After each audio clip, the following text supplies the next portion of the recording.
Where do you see a possible landing zone for an agreement? Is it on pay? Is it on the wider conditions, industry reform? Where do you see a possible zone for coming to an agreement? Well, all of those issues have to be dealt with. Our dispute that we put to the companies is based on job security, so they wanted to make thousands of redundancies. That may change to lower thousands or into hundreds, we don't know. That's Network Rail and the TOCs. We have got an issue about what they're calling modernisation, and there are some aspects of modernisation, development of the railway and development of working conditions and terms and conditions and contractual elements. But we're a long way on pay. I mean, the inflation rate that we use for this year is currently in excess of 14%, and that's the one that the railway use. The previous offer we had is 4%. The cumulative inflation for 22 and 23 will be in excess of 20%. We've been offered on the TOCs 8% for those 2 years, so it's less than half, and we've been offered 9% by the Network Rail, which is less than half again. But let's not forget, we haven't had a pay rise in many of these companies for 3 and 4 years. So we are having our wages reduced, spending power at the supermarket and with the energy companies and everything else, year on year on year, and every week that passes it gets worse. They're also seeking such drastic changes, such as the elimination of ticket offices in Britain. There will be no, under their current proposals, which are sponsored and put forward by the Department for Transport, there will be no ticket offices. And the last version of the offer that we had from the TOCs, there will be no guards either. So these are very stark choices. Plus they want to dilute all of our contractual terms and conditions virtually. So it's a very strong challenge for us. And even if a revised package comes forward on that basis, which includes elements as far as the government wants to be addressed, and this is completely directed by the government in every element, I don't know if any of our members will go anywhere near accepting those proposals. They are such profound changes that they'll be very difficult for any union to accept. And one of the previous times I was here, we had the P&O chairman and said, no, he said to us, said this committee, no union in its right mind would accept what I want to propose or would have proposed. And we're in similar territory. This is to what Mr Lynch said a few moments ago around reduction of funding to the railways. You just suggested around 2 million. NAO figures show that the amount of government funding to the railways has actually doubled since 2015-16 to 2019-20. So where do you get your figures from? I get it from the employers. They told me they've been asked to reduce their costs by 2 billion. I get it from the London Mayor, when I go and meet him and the Commissioner for London Transport, says I've been told to reduce my budget by 2 billion. That's what the savings are for. You've increased the funding. It doesn't go to our people. It goes to these private sector operators and to Network Rail. We don't get all the money. The pay bill in the railway industry is quite modest. The staffing is at low levels. That the government are putting more money into the government is putting money into it. They'll probably all have to put money into it. I would ask why they put money into the railway and allow rolling stock companies and train operating companies and Network Rail subcontractors to extract billions of pounds of profit since the 90s straight into people's pockets in through dividends. So you'll do the same with health and all the rest of it eventually when you get the opportunity. So you'll fund them, but you'll shovel it into the private sector. That's what you've been doing. They take profits. They made profit every day during the pandemic, and they've made profit on every day of these strikes. They get protected against the loss of revenue, and they've not been affected, bottom line. 2 of the companies are subject to speculators' takeovers, and one of them has been taken over during this dispute. There's loads of money in the railway.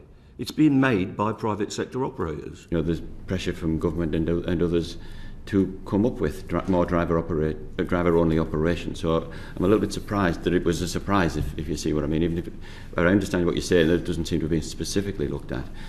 Can I just ask one question on DO? Is it something that you just don't see as being feasible at all, or is it the fact that you're worried about the fact that it's being pushed too comprehensive? I noticed from some of the submissions that you talk about the cases where combining DOO with a ticketless station puts all sorts of vulnerability risks because of the two.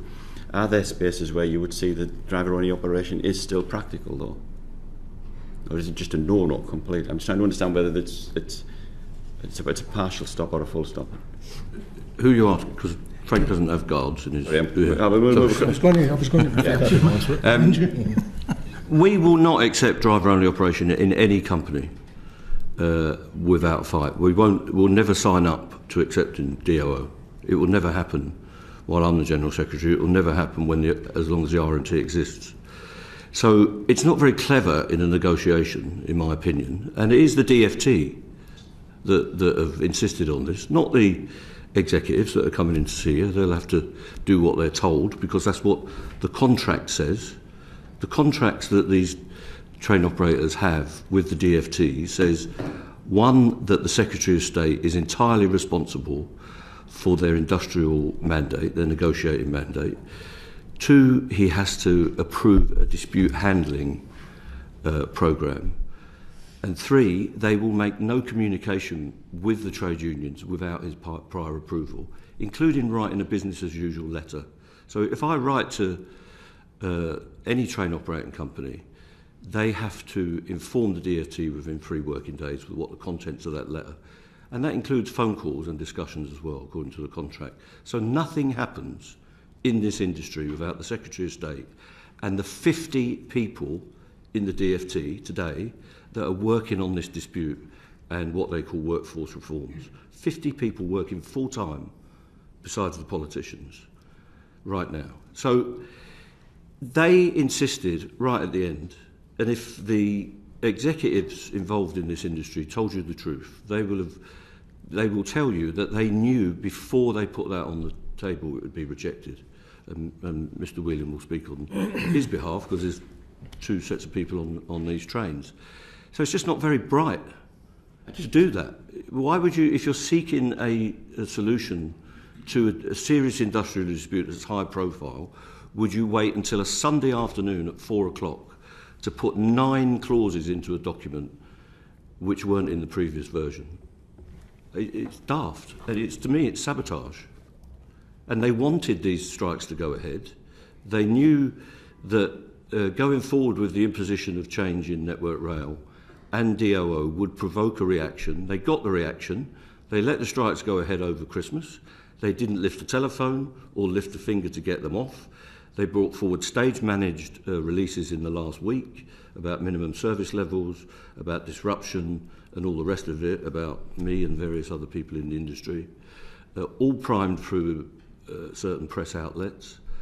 And the whole thing has been completely stage-managed leading up till Monday's sessions with the trade unions, as far as I can see. So it's a deliberate torpedoing of the talks which could have developed. That's why DOO was in there, not because it would have helped resolve the dispute. Are there any final points you'd like to just share with us in terms of your current negotiating position with Network Rail? Well, we continue to talk to Network Rail, and it will continue to be a challenge. You're going to hear from Tim Shoveler. I spoke to him yesterday afternoon. We were always talking to these companies to try and work up solutions to the problems that we've jointly got.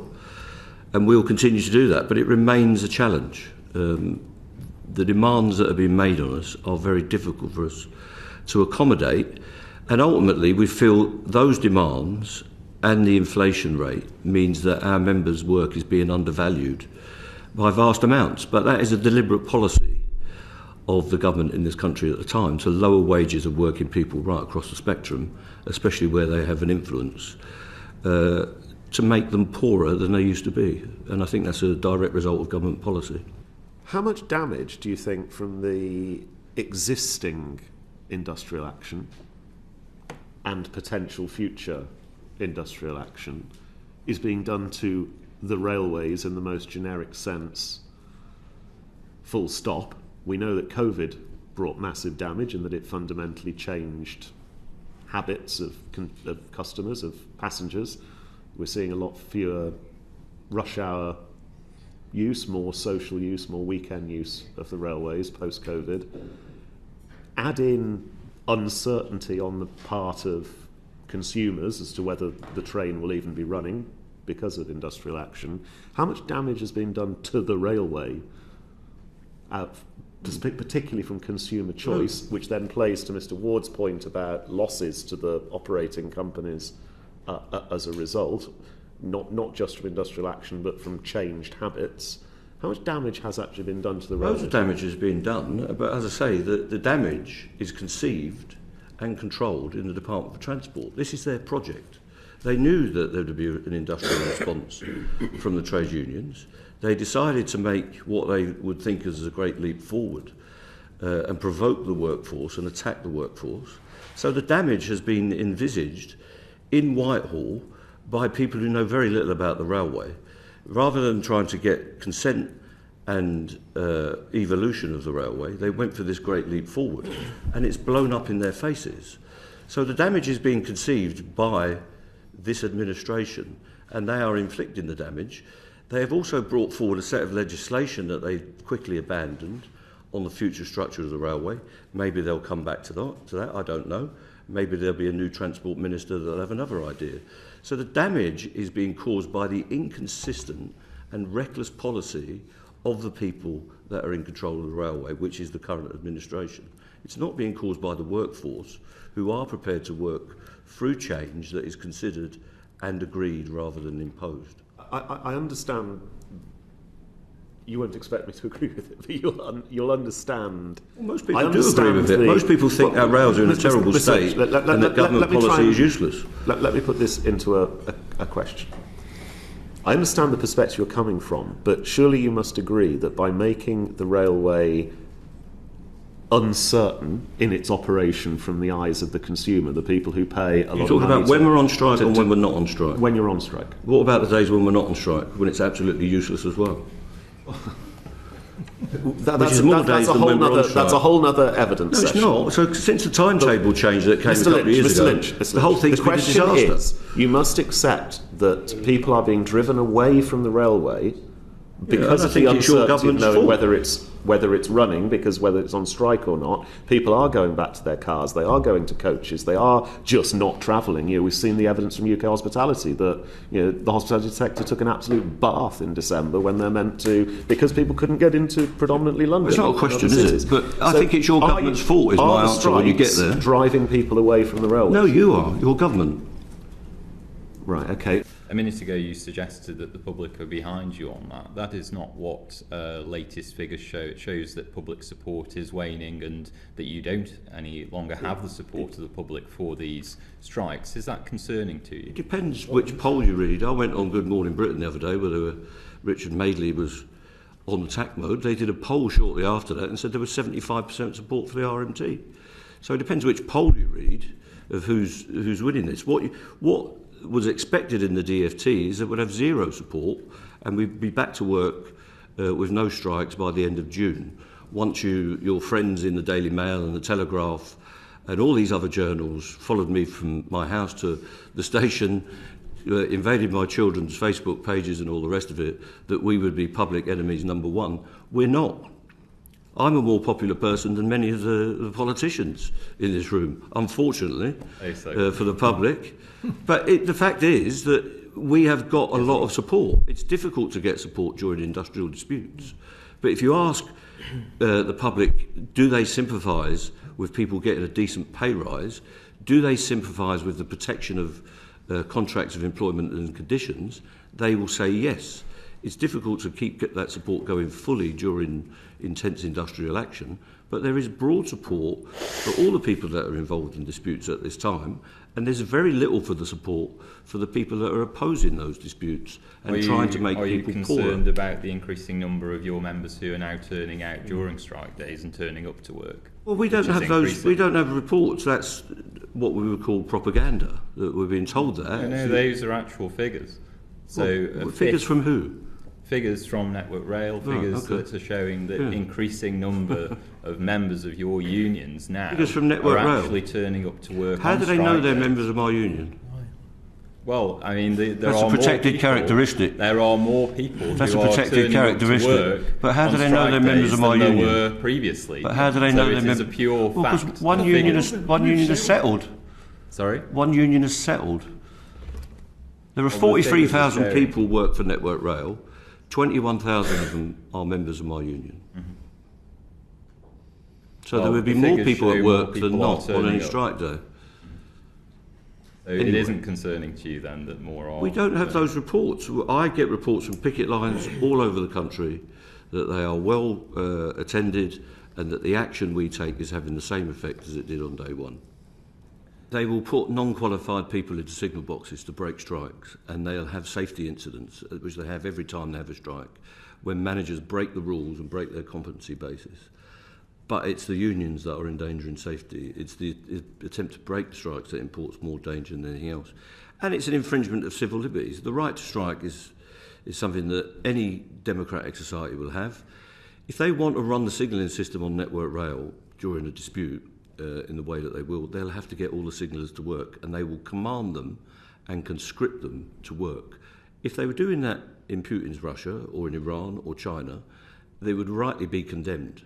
Conscripting workers to go to work against their will is an outrage, and that's what this legislation will bring forward, that either we will name them, or the companies will name them, or even the Secretary of State may name individuals that have to go to work on strike days.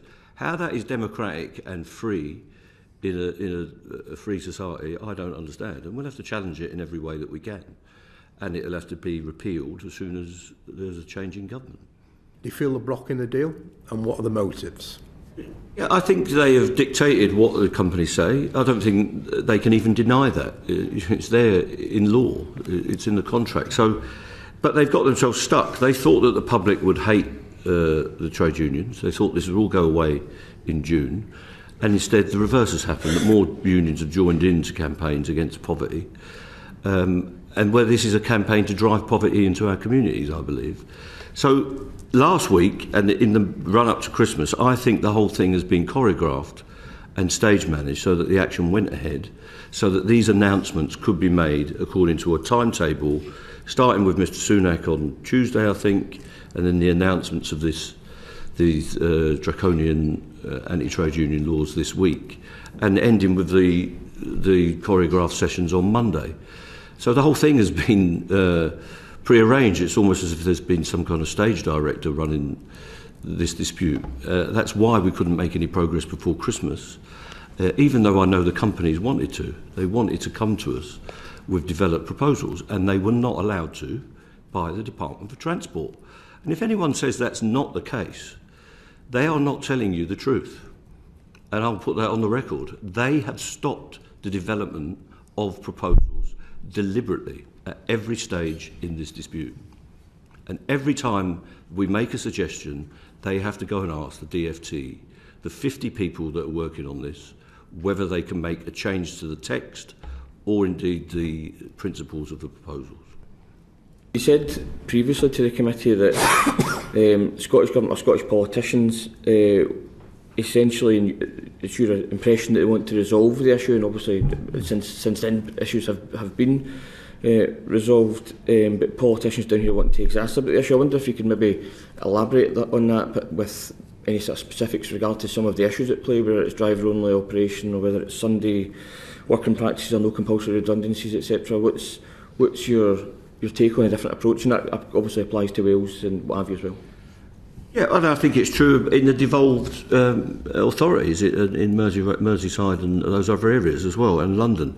They do want to find solutions, and I think what we get from the DFT is provocations in language, and also what is put into the documents. But you can also see it the way that they run the railway.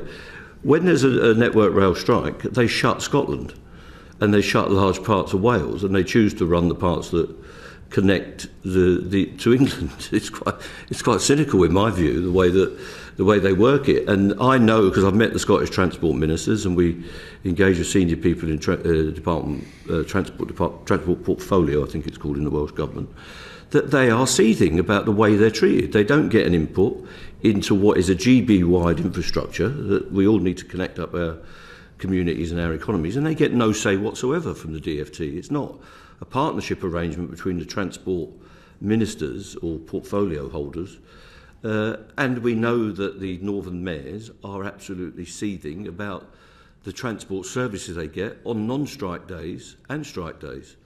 And it seems to me that there is almost a Stalinist obsession, can I say it, in the DfT about central control, and you can see that in the contracts. British Rail would never have tolerated the amount of interference from the Secretary of State. The chairman of British Rail would have been told to get on with running that business and be accountable to bodies like this, and the Minister, of course, and to Parliament, but on a report-back basis, not an interference basis.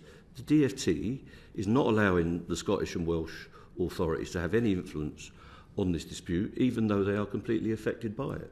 They decided to defund the railway by 2 billion, plus 2 billion in London Transport, and we've got loads of problems over there that have been slightly hidden by the national dispute, but the defunding of the railway system in general is at the bottom of this, and there's an attempt to defund a lot of services, I believe, and that's what is at the heart of all of the public sector disputes at the moment, that they're not funded properly and people aren't paid properly. People are getting poorer every week. But that is a deliberate policy to transfer wealth, I believe, from working people to people who have got money already. It's all part of a game that's being played in front of us, and this is how it plays out in detail. That's their motivation.